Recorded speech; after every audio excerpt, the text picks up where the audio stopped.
guys, iniwan ako ng alay na yon. Naglakad na nga ako dyan guys, kay ang ilahang kuan ba, dalan ay mabato-bato kaya hindi kaya ng motor and maulan kasi.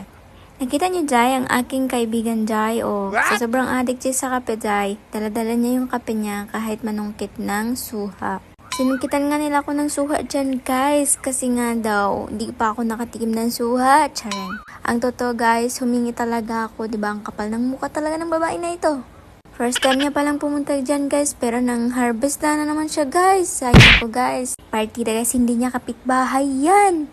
Pero tingnan nyo ng harvest siya, inutusan niya pa yung uncle ng kaibigan niya guys. Diba? Ang kapal talaga ng mukha ng babae na ito, tingnan nyo. Pa Disney princess, hampas lupa naman yan. Sa totoo lang guys, ang sarap ng suha nila. Color pink yung sa loob niya and ang tamis na maasim. Yung talaga yung gustong gusto ko. Wow! Tapos guys, namitas na naman kami dito ng kalabasa kahit hindi kami inutusan at hindi kami nagpaalam. Charot. Nagpaalam nga kami guys at inutusan nga kami dyan mamitas. Sa totoo lang guys, ang dami nilang kalabasa. Kung gusto nyo bumili kayo at mag-comment kayo kung gusto nyo bumili. Sasamahan ko kayo bumili dun, char. Seryoso.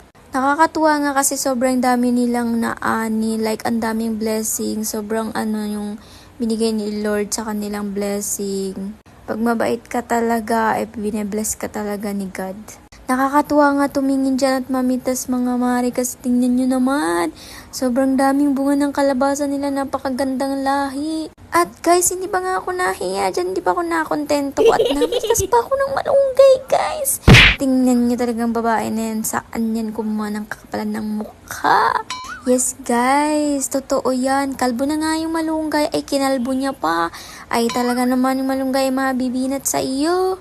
Na para bang first time niya palang napunta dyan sa gubat. Sa totoo lang guys, nag-enjoy talaga ako kanina guys. Sumakit na lang talaga ang aking puwet kasi sa motor.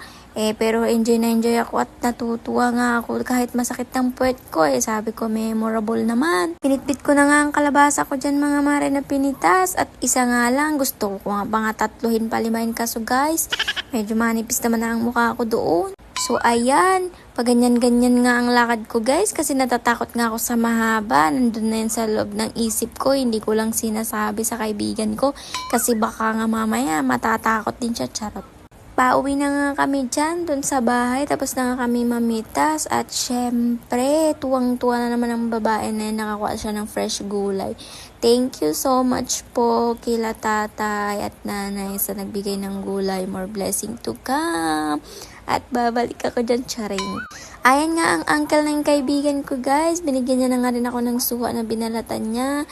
At napakasarap ng suha, guys. Color pink, tapos matamis-tamis na maasim. Diba guys? Pumunta lang mag-harvest ng tanim nila, tatay. Naku talaga. Na para bang ayaw ko na umay kasi dami nilang gulay. At hindi pa ngayon sapat guys. Ang kaibigan ko ay kumuha pa ng papaya. At inakyat pa nga niya. Hindi ko na nga pinakita dahil siya ay nakita ang kanyang alkansya daw. Pumunta nga kami dyan saglit para mag-relapse guys. Pero natakot nga ako baka ihulog ako ng kaibigan ko dyan. So ayun lang, umuwi na rin kami. At sabi ko uwi na tayo at baka ihulog mo ko. Na para bang gusto kong tumalon dyan at maligo. Yun lang, thank you po sa fresh na gulay. God bless you.